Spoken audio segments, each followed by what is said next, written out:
in my comfort zone.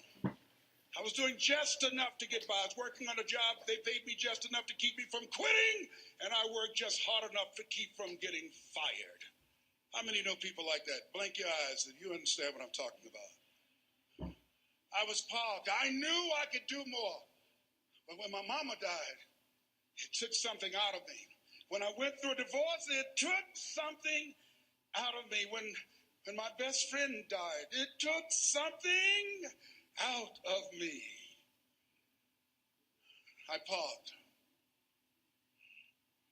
And somebody said that life is like an onion. You have to peel it one layer at a time. And sometimes you cry. Life's going to happen to you when you have a dream. You're going to get slapped around. And don't take it personal.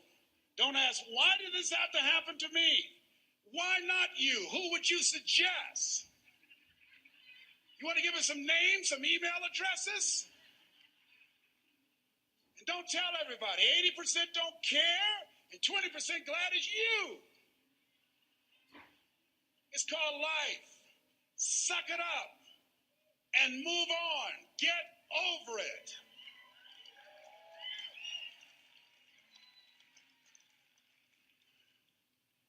It happens to everybody. Here's the other thing is you look at your goals and look at your dreams. When you're going through some stuff, repeat out to me, please. When things go wrong, don't go with them. Yes, write that down. When things go wrong, don't go with them. When you're working on a business deal, you're counting on some money. Someone said you will get the loan, and it falls through. You have an event. And the people that you thought would be there and support you, they don't come through. Or someone turns against you, or you get ripped off. It's going to happen to you. Happened to me. Someone stole all my products, my database, over 180,000 names and addresses. It's not personal. It's going to happen to everybody. It does. 8 out of 10 millionaires have been financially bankrupt. Walt Disney had 7. He filed bankruptcy 7 times and had 2 nervous breakdowns. It's called life. But I got a saying, when life knocks you down, try and land on your back, because if you can look up, you can get up. You've got the power in you to do that. You've got something special. You've got comeback power. Here's the other thing. Let us say together, it's possible. It's necessary. It's me.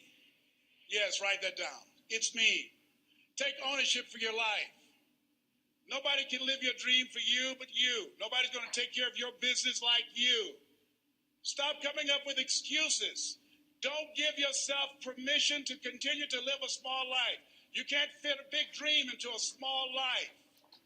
Give yourself permission to go for it, to test yourself, to challenge yourself, to live full. Like the saying, always strive to get on top in life, because it's the bottom that's overcrowded.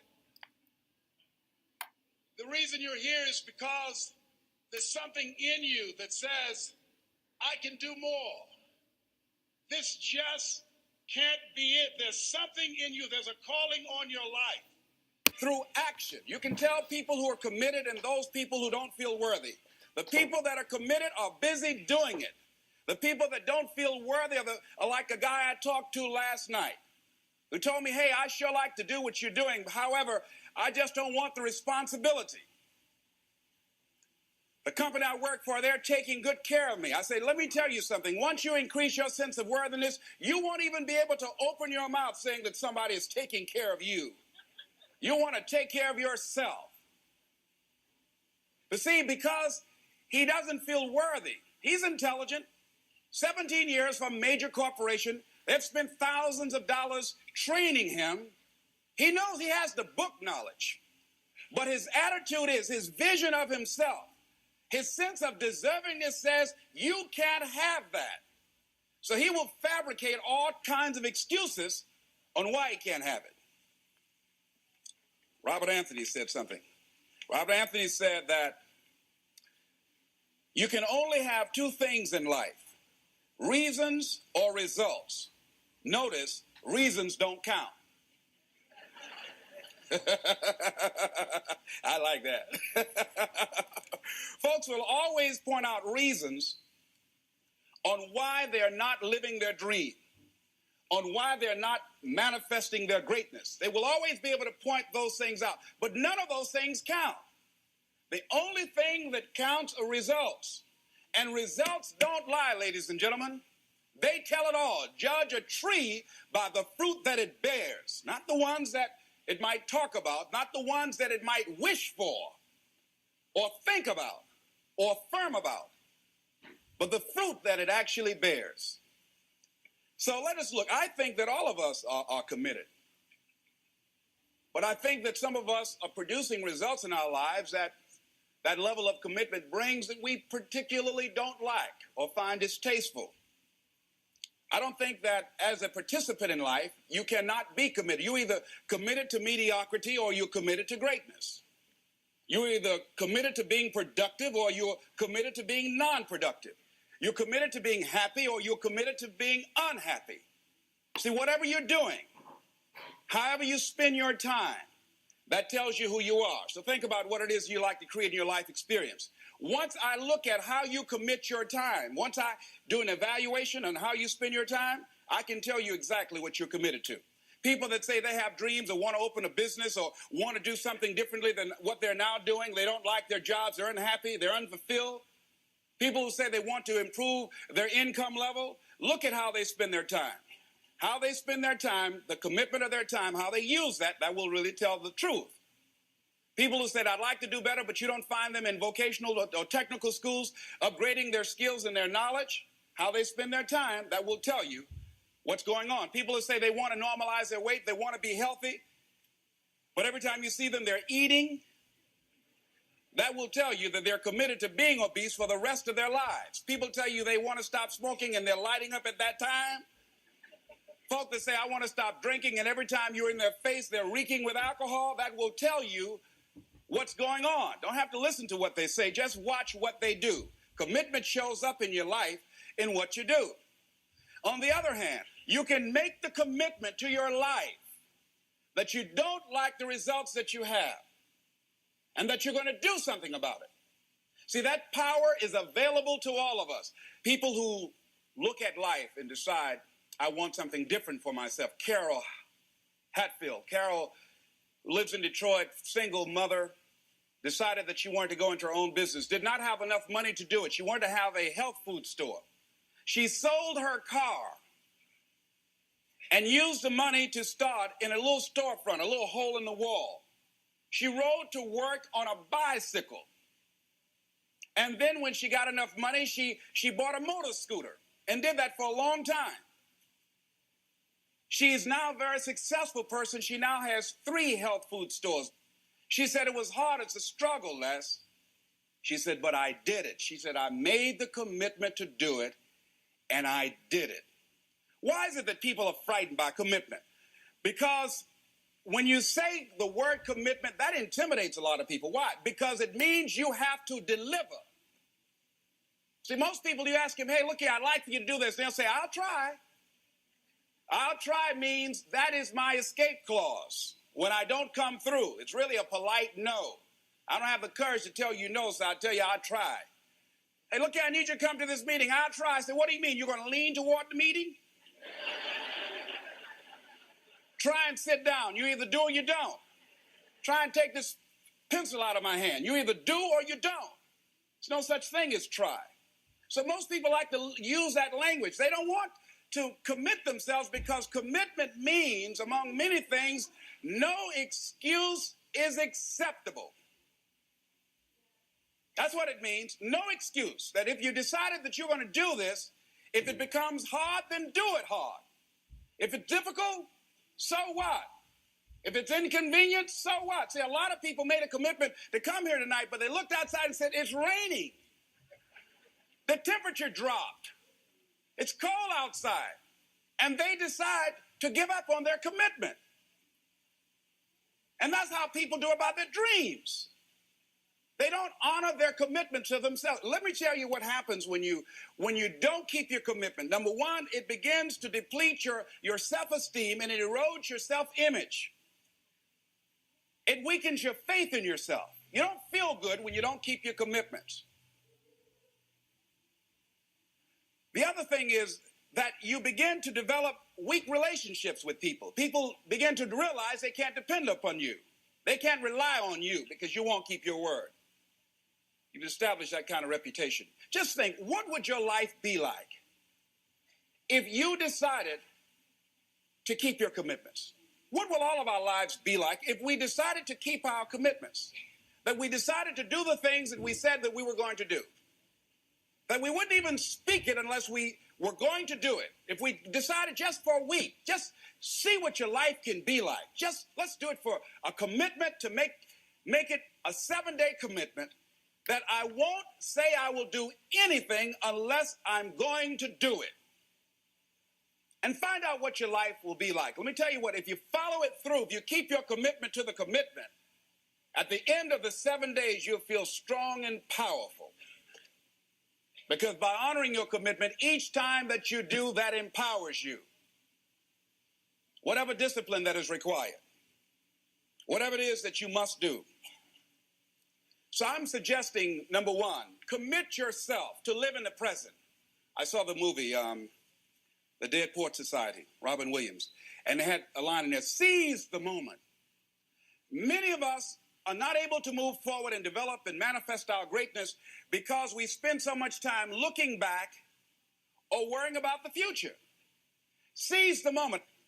See, you cannot go into the future and manifest your greatness when you have various things in your life that's blocking you.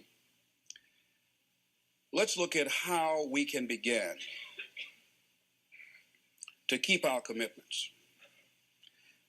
Remembering what Dr. Robert Anthony said about results. When you keep your commitments, you're able to produce some different kinds of results in your life. So how can we keep our commitments? And do we keep all commitments? No, we don't. You will not be at 100%. However, you will have a greater percentage rate of maintaining your commitments to yourself, whatever those things might be.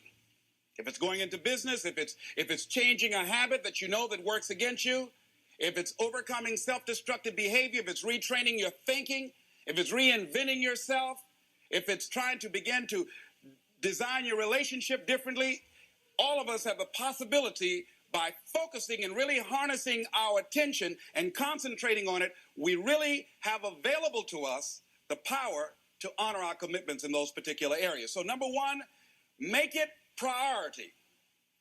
See, no one would go get on an airplane if you thought your chances of getting there to your destination were as good as your luggage. Am I correct?